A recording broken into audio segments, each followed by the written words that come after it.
যিনি বলেছেন উনি হয়তোবা বুঝানোর জন্য বলেছেন, উদ্দেশ্যমূলক ভাবে জীবন আমার নবীকে ছোট করেন না, এটা আমার বিশ্বাস। কারণ মুসলমান যদি কলমা পড়ে থাকে নবীকে কখনো ছোট করতে পারে? এটা নিয়ে এত মাতামাতি, এত সমালোচনা আলোচনা কেন? এগুলো 5 বছর আগের বিষয় এখন টেনে এনে মাহফিল ওনার মানুষ হচ্ছে দেখে আপনি যা তা বলবেন। আপনি ঠিকঠাক মতো আলোচনা করেন, খোদার কসম যদি 10 জনও বসে এরাই পাক্কা ইমানদার হয়ে যাবে, নামাজি হয়ে যাবে, ঠিক না? আলোচনা এমন ভাবে করেন যাতে তারা ইমানদার হয়ে যায়, নবীর ভালোবাসা অন্তরে আসে। ইত্তাকিল্লাহ ফাত্তাকুল্লাহ মাস্তাতাতুম, রু দিয়ে আল্লাহকে জিসম দিয়ে ভয় করে, এভাবে আলোচনা করেন। বুঝি না, আমার মাথায় ঢুকে না যে আলোচনাগুলি কেমন জানি হয়ে গিয়েছে। এখন সব আলোচনা না, সব হলো সমালোচনা।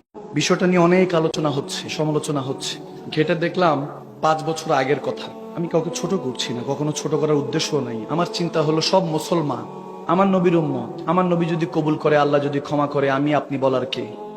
আওয়াজ দেন। সমালোচনা ঝড় নয়, আলোচনা করে সবকিছু সমাধান করতে হয়, ঠিক না?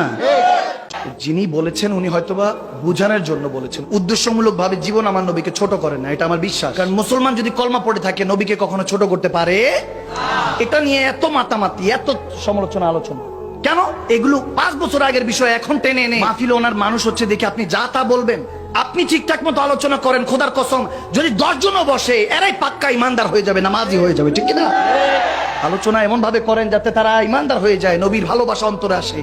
ইত্তাকিল্লাহ ফাত্তাকুল্লাহ মাস্তাতাতুম, রু দিয়ে আল্লাহকে জিসম দিয়ে ভয় করে, এভাবে আলোচনা করেন।